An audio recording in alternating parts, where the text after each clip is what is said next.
زرداری صاحب نے بلا شبہ وہ اللہ تعالیٰ مغفرت کرے مجید نظامی صاحب نے کہا تھا مرد ہور، تو زرداری صاحب نے جیل کاٹی۔ اب آپ اس بحث میں جائیں، اگر سہولتوں کی بات کرتے ہیں تو ایک عام قیدی میں اور یہ ایلیٹ کلاس کے قیدیوں میں بہت زیادہ فرق ہوتا ہے۔ وہ صرف کہنے والے کہتے تھے کہ زرداری صاحب ادھر پولو نہیں کھیل سکتے تھے، باقی تمام سہولتیں آسائشیں موجود تھیں، اور بلکہ کچھ میرے ذرائع یہ بھی کہتے ہیں کہ جب زرداری صاحب جیل میں تھے تو انہوں نے اسلام آباد کے ایک 5 اسٹار ہوٹل سے جو ناشتے میں بوفے وغیرہ لگتے ہیں اس ٹائپ کا کھانا بھی جیل کے باقی قیدیوں کے لیے بھی آتا رہا تھا، اور زرداری صاحب کے پاس بہت زیادہ سہولتیں موجود تھیں۔ دوسری طرف آ جائیں آپ میاں محمد نواز شریف صاحب کے طرف، تو میاں نواز شریف صاحب کو بھی تمام سہولتیں ملتی رہی ہیں، اور اس میں سے دیکھیں نا کہ اب مریم نواز صاحبہ بھی رہی ہیں، تو مریم نواز صاحبہ کے اوپر کافی میمز بنتی رہی ہیں کہ وہ اپنے کپڑے فرائی پین سے استری کرتی رہی ہیں اور بڑی مشکلات کا شکار تھیں، اور جس میں وہ ان کے کوئی خفیہ کیمرے وغیرہ بھی لگے ہوئے تھے۔ لیکن سہولتوں کی بات رکھیں تو یہ چیز آپ ذہن میں رکھیں کہ جن صاحبان کا آپ نے نام لیا ہے، جناب آصف علی زرداری صاحب، میاں محمد نواز شریف صاحب اور محترمہ مریم نواز صاحبہ، انہوں نے قید کاٹی ہے، لیکن ان کی سہولتیں عام قیدیوں سے بہت بہتر ہوتی تھی۔ جو عام آدمی باہر تصور نہیں کر سکتا وہ سہولتیں ان کو جیل میں مہیا کی جاتی تھی۔ اب جو تیسرے صاحب اپنا عمران خان صاحب کی آپ نے بات کی ہے، تو عمران خان صاحب کو بھی سہولتیں عام قیدیوں سے بڑھ کے مل رہی ہیں، جیل مینول سے ہٹ کے مل رہی ہیں۔ جو چیزیں بتائی جا رہی ہیں کہ دیسی مرغا عام آدمی کو کہاں نصیب ہوتا ہے، قیدی تو بڑی دور کی بات ہے، مٹن اور باقی معاملات، ان کے من پسند کھانے، پھر ایکسرسائز کرنے کی سہولت، اخبار، رسائل اور یہ ساری چیزیں۔ لیکن ان میں فرق صرف اتنا ہے کہ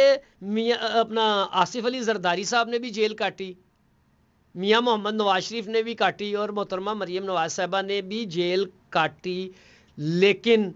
انہوں نے اتنا رونا نہیں رویا، چیخو پکار نہیں کی جتنی عمران خان صاحب کی شاید خود کم ہو، ان کے جو ساتھی ہیں انہوں نے بہت زیادہ چیخو پکار کر رہے ہیں کہ عمران خان صاحب کے اوپر مظالم ڈھائے جا رہے ہیں۔ کیا بھائی مظالم ڈھائے جا رہے ہیں؟ قیدی ہیں، اور سیاستدانوں کی زندگیوں میں نشیب و فراز آتے رہتے ہیں۔ آپ دیکھیں، آپ ایک طرف دعویٰ کر رہے ہیں کہ آپ ایک بہت بڑے لیڈر ہیں، تو جب آپ لیڈرشپ کے اوپر ذمہ داریاں بھی اتنی ہی بڑی ہوتی ہیں۔ نیلسن منڈیلا نے 27 سال قید کاٹی، ابھی یہ کل کی بات ہے، اپنا ایمل ولی خان انہوں نے کہا کہ میرے والد صاحب دادا نے سارے عمر قید ہوئی ہوئی تھی، انہیں سزائیں کاٹی ہیں، قیدیں کاٹی ہیں۔ تو یہ سیاسی زندگی میں سیاستدانوں کو اس طرح کی مشکلات کا سامنا رہتا ہے۔ آپ کو پتہ ہوگا جناب آصف علی زرداری صاحب کے اوپر تو تشدد بھی کیا گیا، ان کی زبان کاٹ دی گئی،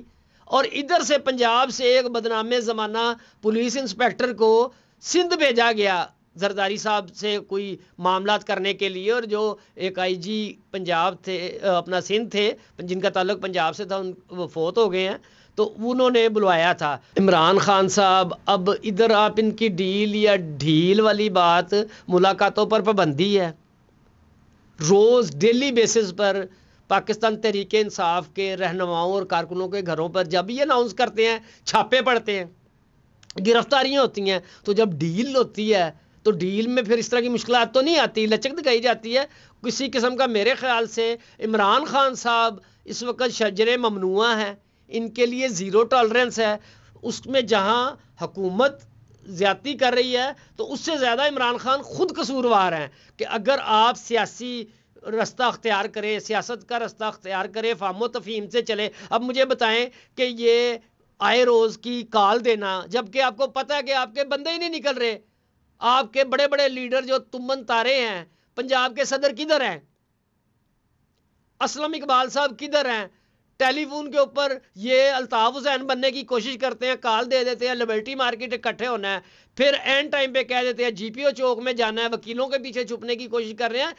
جو اصل حقیقی سیاسی کارکن ہوتا ہے وہ ان چیزوں کا محتاج نہیں ہوتا۔ کل قومی اسمبلی میں جو پاکستان تحریک انصاف کے 2 رہنماؤں نے تقاریر کی ہیں، ان کی گفتگو سن لیں۔ تقریر یا ایونٹ تھا 26ویں آئینی ترمیم کا، اس کے حوالے سے ایک لفظ نہیں بولا، ادھر ادھر کی ٹامک ٹوئیاں مارتے رہے ہیں۔ جو اسمبلی میں جو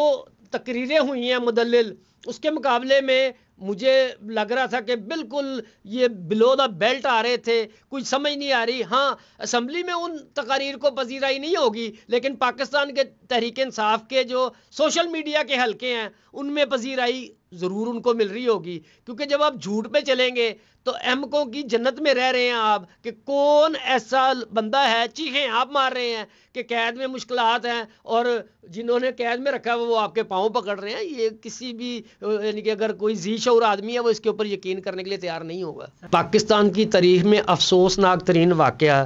9 مئی کا تھا،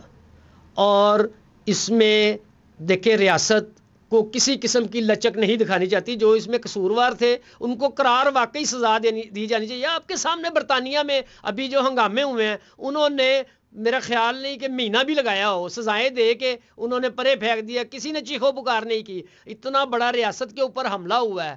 تو اب جو خاندان ادھر جیلیں بھری ہوئی ہیں، کوئی قتل کرتا ہے تو اب اس کے خاندان کی اسے فکر کرنی چاہیے، نہ کہ ریاست کو، کہ آپ کو اپنے برے بھلے کا پتہ ہونا چاہیے۔ ابھی یہ پچھلے 10 دن پہلے ادھر لاہور میں یا پنجاب میں کیا کھیل رچایا گیا کہ ایک معروف کالج کے وہ اسکینڈل بنا کے اور سوشل میڈیا کے اوپر بے پرکی اڑا کر کہ جی یہ اس طرح کا معاملہ ہوگا، نہ کوئی مدعی ہے، کوئی کمپلیننٹ نہیں ہے، کوئی ملزم نہیں ہے، اور عمارتوں کو نقصان پہنچایا جا رہا ہے، آگ لگائی جا رہی ہے۔ تو پھر اس معاملے میں ہمارے ہمسایہ ملک کا میں نام لے دیتا ہوں کہ وہ بڑا مشہور ایک شو ہے جس کو ہوسٹ کرتے ہیں امیتابھ بچن، تو وہ اس شو کا نام ہے کون بنے گا کروڑ پتی۔ اس کا پرومو میں وہ ایک خاتون سے سوال کرتے ہیں کوئی، تو وہ خاتون فوری طور پہ جواب دیتی ہے، تو وہ اب اپنے مخصوص سٹائل میں کہتے ہیں کہ آپ کا اتر غلط ہے، تو وہ خاتون بڑا تلملاتی ہیں کہ نہیں میں نے تو ایسے۔ انہوں نے کہا جی آپ کا سورس آف انفارمیشن کیا ہے؟ اس نے کہا جی سوشل میڈیا سے۔ تو اس کے اوپر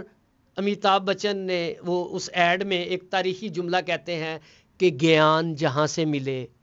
بٹور لیجئے، پر اسے تھوڑا ٹٹول لیجئے۔ تو حقائق کو جانے بنا یہ جو اٹھو اٹھ چھڑ دیندے نے، اب لوگوں کے بچے جنہوں نے آگے لگائی ہیں اشتعال میں آ کے، تحقیق کیے بغیر کچھ ہوا ہے نہیں ہوا، اس کی باقاعدہ تحقیق ہونی چاہیے۔ تو جو سیولائز سوسائٹی ہے اس میں لوگوں کو وہ بیہائنڈ دا بار پھینکتے ہیں۔ برطانیہ اس کی تازہ مثال ہے۔ تو اب یہ سوشل میڈیا کو یعنی کہ آزادی ہونی چاہیے، لیکن مادر پدر آزادی نہیں ہونی چاہیے جس کا جو دل کرے وہ کیمرے کے سامنے آ کے بکواس کرے۔ ذمہ داری کا مظاہرہ کرنا چاہیے، اور اس میں ہم اگر مذہبی طور پہ بھی دیکھیں تو اس میں شرعی طور پر بھی ہمارے پر پابندی ہے کہ کوئی ایسی بات نہ کرے جس کی تحقیق نہ کی ہو، اور سنی سنائی کے اوپر ایسا کام کر جائے جس سے ناقابل تلافی نقصان ہو۔ اس میں ہم سب کو بہت زیادہ محتاط رہنے کی ضرورت ہے۔